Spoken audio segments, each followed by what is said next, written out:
우리 대한민국은 후진국에서 선진국으로 올라온 전 세계의 몇 안 되는 국가 중에 가장 역동적인 나라입니다.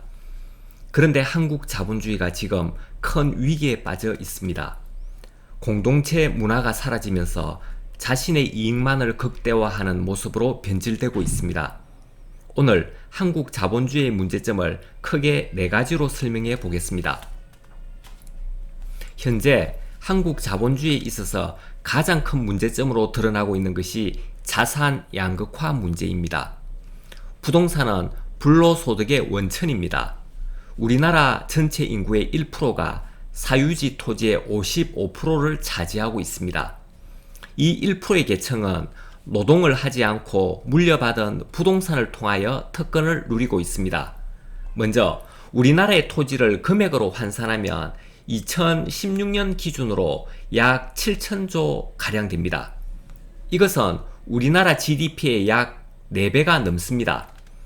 보통 선진국들은 땅값이 GDP의 2배 정도입니다. 이 말은 우리나라 땅값이 선진국에 비해 무척 비싸다는 이야기입니다. 한마디로 우리나라의 땅을 모두 팔면 캐나다의 2배를 살 수 있고 미국의 절반을 살 수 있습니다. 이렇게 땅값이 비싸면 여러 문제점이 나타납니다. 가장 큰 문제점은 부동산 가격의 상승으로 공장을 지으려고 해도 땅값이 높아 투자 비용이 많이 듭니다. 세입자들도 임대료가 높아서 장사하기가 힘들어지고 높은 임대료는 결국 물가를 상승시킵니다. 우리나라의 많은 자영업자들이 파산하는 이유 중에 하나가 바로 높은 임대료 때문입니다. 이런 높은 부동산 가격으로 인해 소비자들은 집 장만을 위해 소비를 줄이게 되고 이것이 바로 내수 경기의 침체로 나타나고 있습니다.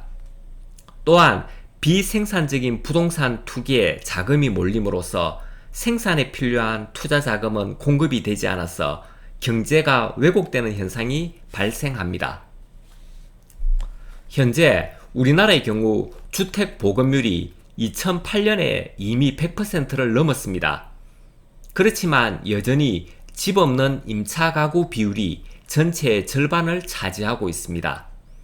이 같은 자산의 불평등으로 인해서 아무리 월급을 많이 받아도 높은 집값 때문에 삶의 질이 높지 못합니다. 아무리 장사가 잘 되어도 높은 임대료를 지불하고 나면 손에 남는 것이 별로 없기 때문에 우리나라 자영업이 계속 사라지고 있는 겁니다. 따라서 한국 경제에 있어서 소득 문제보다 부동산을 포함한 자산 양극화의 문제가 더 심각합니다. 향후 자산 양극화가 해결되지 않으면 계층 간 갈등은 더욱 심화될 것입니다.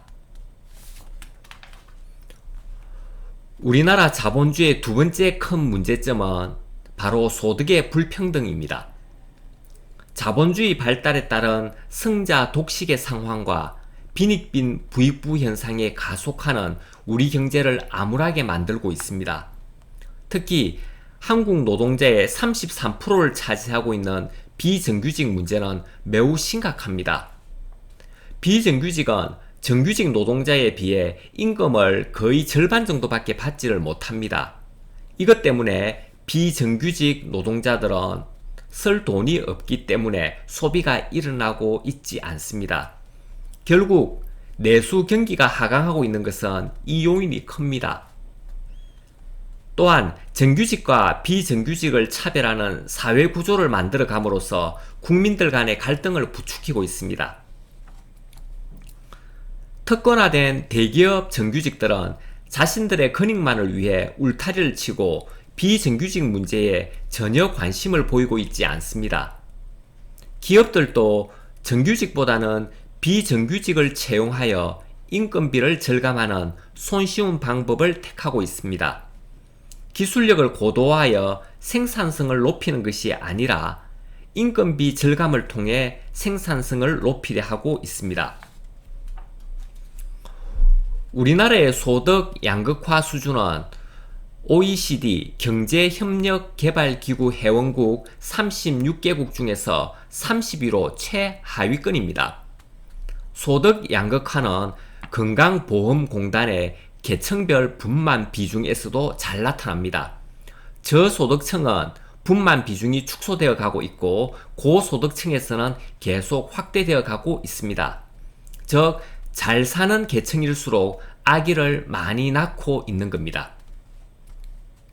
계층별 소득의 격차는 우리나라뿐만 아니라 자본주의가 더 고도화될수록 더 크게 벌어집니다. 소득의 양극화는 물가를 상승시키고 경기를 침체시키면서 국민들 간의 갈등을 유발합니다. 한국 자본주의에 있어서 세 번째 문제점은 복지와 관련된 사회 안전망이 부족합니다. 현재 우리나라는 65세 노인의 40% 이상이 절대 빈곤층을 형성하고 있습니다. 노인이 되면 2명 중 1명은 빈곤의 나락으로 추락하는 것이 현실입니다. 또한 우리나라에는 자영업 하시는 분들이 570만 명 정도가 있습니다.